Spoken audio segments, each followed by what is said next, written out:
चलो है क्लियर अभी ऑडियो वीडियो सबको? Yes sir. ओके, तो हम रिवर्स इंजीनियरिंग की बात कर रहे थे, तो मैं आपको एक्सप्लेन कर रहा था। सबसे पहले क्या हुआ कि अगर हम मोबाइल का कवर निकाल लेंगे तो हमें समझ में आएगा कि कवर का काम था मोबाइल की इनर बॉडी को प्रोटेक्ट करना।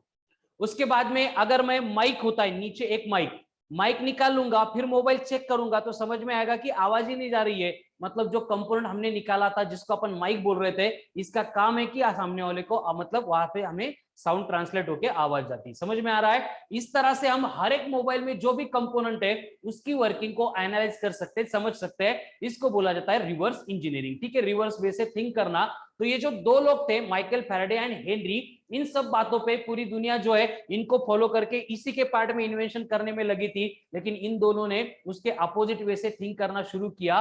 और उनकी थिंकिंग का बेसिक कंसेप्ट ये था कि अगर charges are in motion magnetic field produce करते हैं, मतलब ये एक्शन हो रही है, तो यहां पे नेचर के रूल के अकॉर्डिंग कंपलसरी एक अपोजिट रिएक्शन भी होनी चाहिए। मतलब इनके कंसेप्ट का पार्ट ये था कि अगर चार्ज मोशन में सेट होने से मैग्नेटिक फील्ड प्रोड्यूस होती है, तो मैग्नेटिक फील्ड की वजह से चार्जेस भी मोशन में सेट होने चाहिए। समझ में आ रहा है मैं क्या बोल रहा हूं? इनकी एकदम सिंपल कंसेप्ट थी कि अगर चार्ज के मोशन परफॉर्म करने से मैग्नेटिक फील्ड प्रोड्यूस होती है, तो मैग्नेटिक फील्ड की वजह से चार्जेस भी मोशन में सेट होनी चाहिए। इस तरह से रिवर्स वे से ये माइकल फैराडे एंड हेनरी जो थे, जोसेफ हेनरी, ये थिंक कर रहे थे, उसके अबाउट वो वर्क कर रहे थे।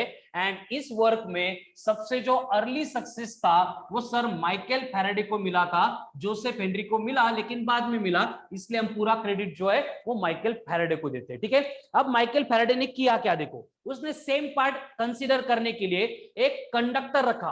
अब कंडक्टर रख दिया मतलब उसके सरफेस के ऊपर चार्जेस तो ही है, तो उस कंडक्टर के सराउंडिंग के स्पेस में उसने मैग्नेटिक फील्ड को प्रोड्यूस किया। और मैग्नेटिक फील्ड को प्रोड्यूस करने के बाद मैग्नेटिक फील्ड यूनिफॉर्म थी। उस यूनिफॉर्म मैग्नेटिक फील्ड में कंडक्टर को रख दिया और उस कंडक्टर के टर्मिनल को गैलोनीमीटर से कनेक्ट कर लिया। अब गैलोनीमीटर मतलब क्या है, उसका काम क्या होता है आपको मालूम है, करंट है या नहीं है उसको डिटेक्ट करना। तो उस केस में यहां पे फैराडे ऑब्जर्व कर रहा था कि अगर यूनिफॉर्म मैग्नेटिक फील्ड है, उस यूनिफॉर्म मैग्नेटिक फील्ड में अगर कंडक्टर को रेस्ट में रखा जाए तो कोई भी करंट वहां पे मिलता ही नहीं है। फिर उसने और दिमाग लगाया और एक्सपेरिमेंट करने शुरू कर लिए। और उसने किया क्या, पहले एक्सपेरिमेंट में उसने मैग्नेटिक फील्ड को यूनिफॉर्म रखा और उस मैग्नेटिक फील्ड में कंडक्टर को मूव किया। और कंडक्टर को मूव करने से हुआ क्या था, उस कंडक्टर के ऊपर एक्ट होने वाली जो मैग्नेटिक फील्ड थी वो मैग्नेटिक फील्ड चेंज हो रही थी। अब मैग्नेटिक फील्ड चेंज हो रही है मतलब जो मैग्नेटिक फ्लक्स कंडक्टर के ऊपर एक्ट हो रहा था वो मैग्नेटिक फ्लक्स चेंज हो रहा था। और उस पर्टिकुलर फिनोमिनन में माइकल फैराडे एक्सपेरिमेंटली ऑब्जर्व करता है कि इस तरह की अगर सिचुएशन है कि स्टेशनरी मैग्नेटिक फील्ड में कंडक्टर अगर मोशन परफॉर्म कर रहा है, उस मोशन की वजह से मैग्नेटिक फील्ड जो कंडक्टर के ऊपर एक्ट होती है अगर वो चेंज होती है, मैग्नेटिक फील्ड की चेंज होने से मैग्नेटिक फ्लक्स जो कंडक्टर के ऊपर एक्ट होता है वो भी चेंज होता है। तो उस पर्टिकुलर केस में कंडक्टर के सरफेस के ऊपर इलेक्ट्रिक करंट या फिर ईएमएफ इंड्यूस्ड होता है। This is nothing but the electromagnetic induction. फिर उसने अगेन एक्सपेरिमेंट रिपीट किया। अब उसने क्या किया, कंडक्टर को स्टेशनरी रखा और कंडक्टर को स्टेशनरी रखने के बाद जो मैग्नेटिक फील्ड है उस मैग्नेटिक फील्ड को उसने चेंज किया। अब स्टेशनरी मैग्नेटिक फील्ड के सराउंडिंग में, सॉरी, स्टेशनरी कंडक्टर के सराउंडिंग की जो मैग्नेटिक फील्ड है अगर वो चेंज होगी, इसका मतलब फिर से कंडक्टर के ऊपर एक्ट होने वाला जो मैग्नेटिक फ्लक्स है वो भी चेंज होगा। एंड सिंपल केस अब बन गई थी कि अगर कंडक्टर के ऊपर एक्ट होने वाला फ्लक्स चेंज होता है तो वहां पे ईएमएफ इंड्यूस्ड होता है। ईएमएफ मतलब इलेक्ट्रोमोटिव फोर्स, जो आ गया मतलब करंट आएगा, मतलब वहां पे करंट फ्लो होता है क्लियर सबको? Yes sir. तो यहां से इस सारे डिस्कशन से अब हम इलेक्ट्रोमैग्नेटिक इंडक्शन को डिफाइन कर सकते हैं। तो इसकी डेफिनेशन बनेगी कि व्हेनेवर, या फिर इसको अपन बोलेंगे कि phenomenon of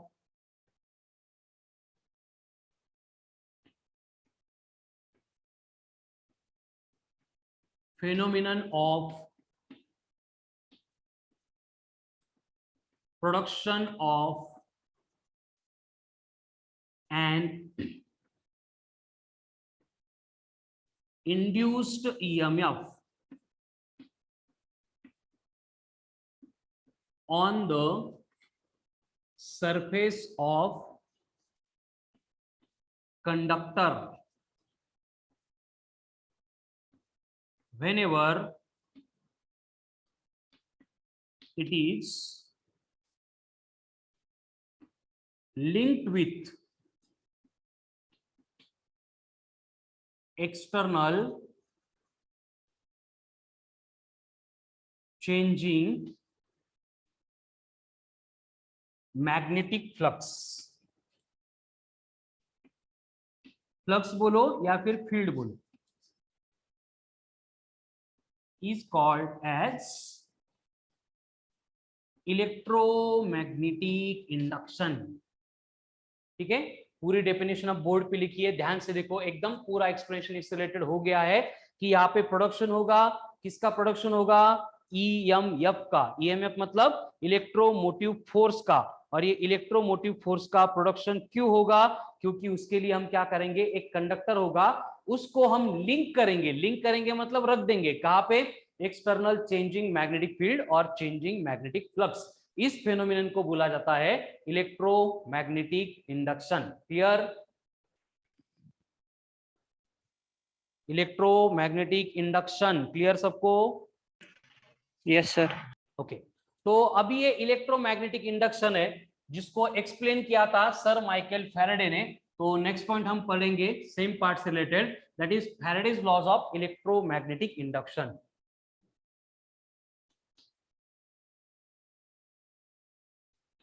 Faraday's laws of electromagnetic induction. जो इलेक्ट्रोमैग्नेटिक इंडक्शन होता है उससे रिलेटेड फैराडे के लॉ का है। ठीक है, एकदम सिंपल है। देखो पहला लॉ तो वही आएगा जो अभी लिख के दिया था, कौन सा, whenever a conductor of production सांगू का? हाँ सांग। Phenomenon of production, phenomenon of production. Very good, ठीक है, फेनोमेनन ऑफ प्रोडक्शन ऑफ, वो डेफिनेशन में आ गया। यहाँ पे हम क्या बोलेंगे कि whenever a conductor is linked with, लिख के देता हूं, ठीक है, थोड़ा इंपॉर्टेंट है, whenever a conductor is linked with external changing magnetic flux and EMF will be induced, and EMF will be induced on its surface। ठीक है, सिंपल बात, अभी डेफिनेशन में जो लिखी थी वही है कि अगर कोई भी conductor external changing magnetic flux के साथ अपन लिंक कर रहे हैं तो उसके सरफेस के ऊपर क्या होता है, ईएमएफ इंड्यूस्ड होता है। मतलब फर्स्ट लॉ में फैराडे एक्सप्लेन करता है कि कैसे इंड्यूस्ड होगा ईएमएफ, सेकंड लॉ में एक्सप्लेन करता है the induced EMF, the induced EMF is proportional to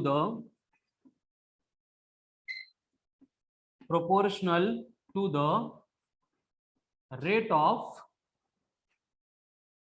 change of magnetic flux, rate of change of magnetic flux। यानी ईएमएफ प्रोड्यूस कैसे करना है वो भी बोल दिया, एंड जो प्रोड्यूस होने वाला ईएमएफ है वो किसके ऊपर डिपेंड करता है ये भी एक्सप्लेन कर लिया। मतलब यहाँ पे एक्सप्रेशन हमें मिला E is proportional to d∅/dt।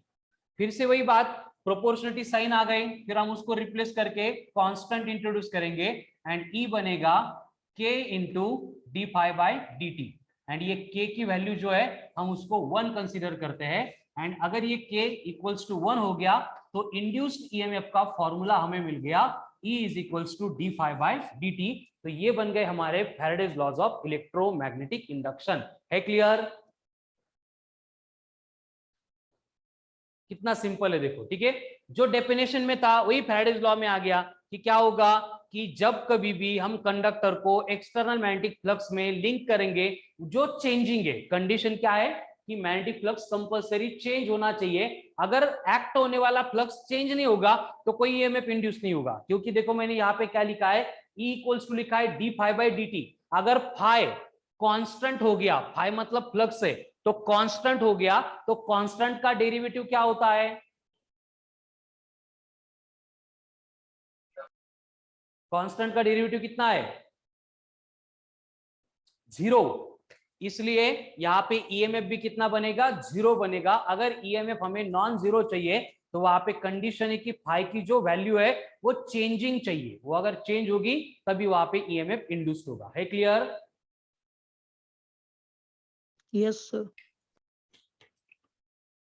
अब यहाँ पे इससे रिलेटेड क्वेश्चन सॉल्व करने के लिए हमें फ्लक्स के बारे में इंफॉर्मेशन चाहिए जो ऑलरेडी हम पहले पढ़ चुके हैं। ठीक है, क्या होता है फ्लक्स? मतलब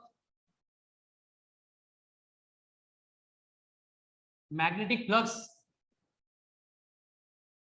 हुआ था क्या, मैग्नेटिक फ्लक्स?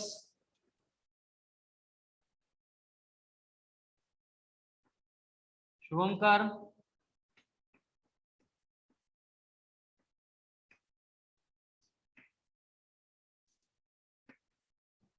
कोमल, देविका, आवाज आ रही है?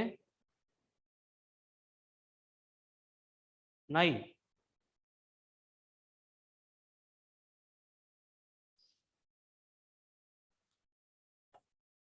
क्या होता है मैग्नेटिक फ्लक्स, बोलो पटपट। देखो मैंने परसों भी आपको वही किया था। If you are not interested in interactive lecture, आगे से मैं आपको लाइव लेक्चर में अलाउ ही नहीं करूंगा और मैं आपको सारे रिकॉर्डेड लेक्चर प्रोवाइड करूंगा। ठीक है ना? तो एक बार अगर सर मैंने बंद कर मेजरमेंट दिया असतो अलाउ ना करना, फिर मैं चालू नहीं करूंगा। Sir, measurement